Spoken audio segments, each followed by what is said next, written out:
అగ్రిగోల్డ్ కేసుపై హైకోర్టు విచారణ జరిగింది. అగ్రిగోల్డ్ ఆస్తుల అమ్మకాలపై రిటైర్డ్ జడ్జి ఆధ్వర్యంలో కమిటీ సమావేశమై విధి విధానాలు రూపొందించాలని కోర్టు ఆదేశించింది. దీనిపై శుక్రవారంలోగా నివేదిక సమర్పించాలని ఉత్తర్వులు జారీ చేసింది. దీనికి సంబంధించి పూర్తి సమాచారం మా కరెస్పాండెంట్ వాసును అడిగి తెలుసుకుందాం. వాసు, ఈ కేసుకి సంబంధించి హైకోర్టు చెప్పిన అంశాలేంటి, విచారణ ఎలా సాగుతోంది, పూర్తి వివరాలు చెప్పండి.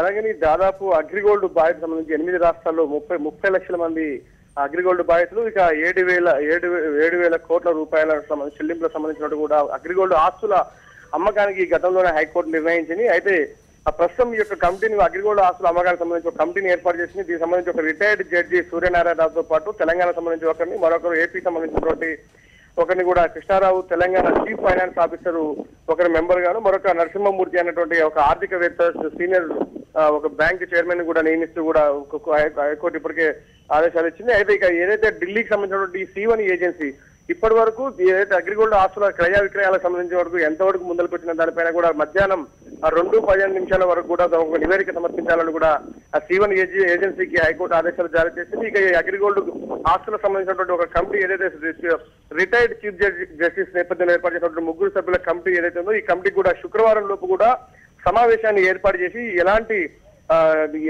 ఎలాంటి చర్యలు తీసుకోవాలి, ఎలా ముందుకెళ్తే బాగుంటుందని కూడా ఒక పూర్తి స్థాయి నివేదికను కూడా కోర్టుకు సమర్పించాలని చెప్పింది. ఇక 216 ఆస్తులు ఉన్నట్టు కూడా ఈ గతంలోనే అగ్రిగోల్డ్ సంస్థ హైకోర్టుకు ఆస్తుల యొక్క వివరాలు వెల్లడించింది. ఇక 17 ఆస్తుల విక్రయానికి కూడా ఇప్పుడు గతంలోనే హైకోర్టు 17 ఆస్తులతో పాటు 2 ప్రదేశాల్లో ఉన్నటువంటి 17 ఆస్తుల విక్రయానికి గతంలో హైకోర్టు గ్రీన్ సిగ్నల్ ఇచ్చింది. ప్రస్తుతానికి మాత్రం 5 ఆస్తులను ఇమీడియట్లీ విక్రయించిన తర్వాత ఏదైతే హైకోర్టు రిజిస్ట్రార్ అకౌంట్ లో దాదాపు ఈ డబ్బులన్నీ కూడా జమ చేయాలి. ఆ తర్వాత పంపకాలకు సంబంధించిన నిర్ణయాన్ని ఏ విధంగా చేస్తారనేది కూడా ఆ పూర్తి స్థాయి నివేదిక మాత్రం శుక్రవారం ఈ యొక్క కమిటీ ఇవ్వాలి. కానీ ఈ మధ్యాహ్నానికి మాత్రం C1 ఏజెన్సీ నియమ నిబంధనలు ఎలాంటి చర్యలు తీసుకుంటారు, ఇప్పటివరకు ఎలాంటి చర్యలు ముందుకెళ్లారనే దానిపైన కూడా మధ్యాహ్నం తర్వాత విచారణ వాయిదా వేసి కూడా హైకోర్టు ఆదేశాలు జారీ చేసింది. ఇక మధ్యాహ్నం ఎలాంటి ఉత్తర్వులు వెల్లడిస్తుంది, C1 ఏజెన్సీకి ఎలాంటి ఆదేశాలు జారీ చేసి చూడాల్సి ఉంది. తరంగా ఓకే వాసు.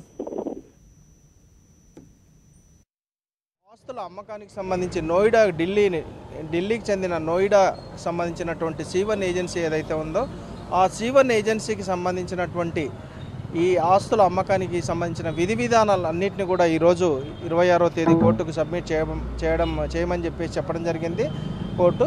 సో దానిలో భాగంగానే ఈరోజు C1 ఏజెన్సీ ఏదైతే ఉందో ఈరోజు కోర్టుకు సబ్మిట్ చేశారు.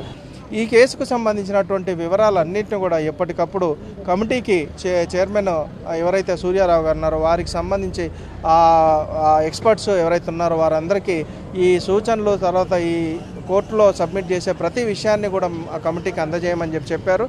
తర్వాత ఈ వారంలో ఈ కమిటీ ఆధ్వర్యంలో ఒక మీటింగ్ సమావేశం ఏర్పాటు చేసుకొని శుక్రవారం రోజు ఈ కేసుకు సంబంధించినటువంటి పూర్తిగా సలహాలు కావచ్చు, సూచనలు కావచ్చు, అవన్నీ కూడా మళ్ళీ కోర్టుకు సబ్మిట్ చేయమని చెప్పేసి మరి అడ్వకేటు రవిప్రసాద్ చెప్పడం జరిగింది.